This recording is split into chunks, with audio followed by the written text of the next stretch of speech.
Gram सभा बगहा पावरगंज से चल पड़ा है विकास की ओर, विकास की गंगा बहाने। आपका अपना प्रत्याशी राम सजीवन भैया, पत्नी बिमला देवी। तो मैं यही कहना चाहता हूँ कि अब की बार फिर बिमला देवी को भारी से भारी मतों से विजयी बनाए और ग्राम सभा बगहा में पावरगंज में विकास की गंगा बहाए। आपका छोटा भाई गायक गोविंद राज यादव। बगहा की जनता सारी कर ली पूरी तैयारी, बगहा की जनता सारी कर ली पूरी तैयारी।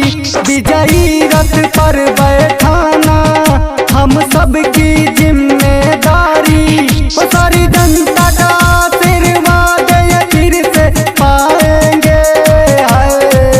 बिमला देवी को ही प्रधान बनाएंगे।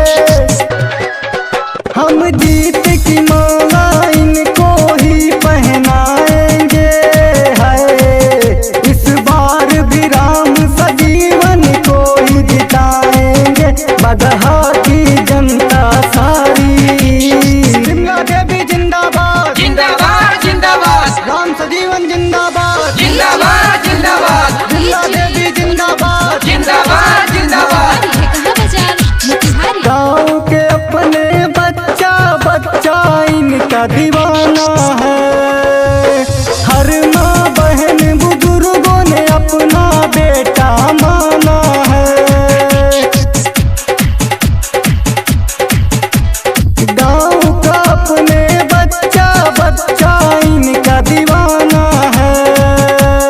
हर माँ बहन बुजुर्गों ने अपना बेटा माना है। सब लोग इन्हीं के संग में है, रंगे इन्हीं के रंग में। नौजवान साथी कहते हम लड़ेंगे हर एक जंग में। जब आए मुसीबत दौड़ के भैया आएंगे। बिमला देवी को ही प्रधान बनाएंगे। बगहा की जनता सारी।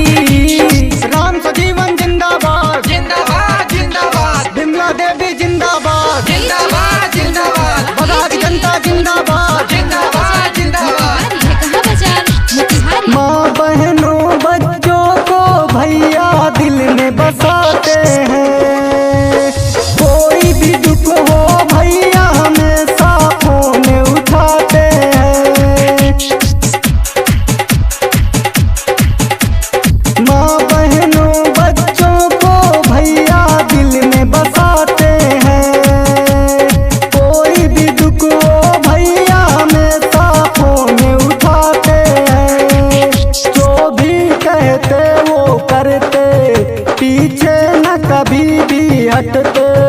बगहा के सारे साथी